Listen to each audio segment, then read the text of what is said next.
বর্তমান সরকার যে মিডিয়া বান্ধব, প্রথম ১০০ দিনেই এর প্রমাণ মিলেছে বলে মন্তব্য করেছেন টেলিভিশন এডিটর্স কাউন্সিলের সদস্য সচিব ও সময় টিভির সিইও জুবায়ের বাবু। লন্ডনে ইউকে বাংলা প্রেস ক্লাব আয়োজিত বর্তমান সরকার ও গণমাধ্যমের ভূমিকা শীর্ষক মতবিনিময় সভায় প্রধান অতিথির বক্তব্যে তিনি এ মন্তব্য করেন। তিনি দেশের গণমাধ্যমের সার্বিক উন্নয়নে একটি স্বাধীন মিডিয়া কমিশন গঠন করার জন্য সরকারের প্রতি আহ্বান জানান।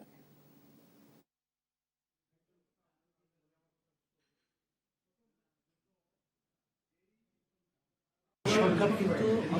মিডিয়া বান্ধব সরকার এবং সরকার চেষ্টা করছে সকল মিডিয়াকে নিয়ে আসলে একটি মিডিয়া কমিশন তৈরি করা, এবং যেই মিডিয়া কমিশনের মাধ্যমে আমরা অতীতে যদি দেখেছি যে অনেক গণমাধ্যম গণ অধমে পরিণত হয়েছিল, সেইটার যেন আবার ফিরে না আসে এবং সংবাদকর্মী হিসাবে প্রতিটি সংবাদকর্মী যেন বস্তুনিষ্ঠ সংবাদ পরিবেশন করতে পারে, সত্যকে সত্য বলতে পারে, মিথ্যাকে মিথ্যা বলতে পারে, সাদাকে সাদা বলতে পারে, কারোকে কারো বলতে পারে, সেরকম একটি পরিবেশ যেন বাংলাদেশে তৈরি হয়।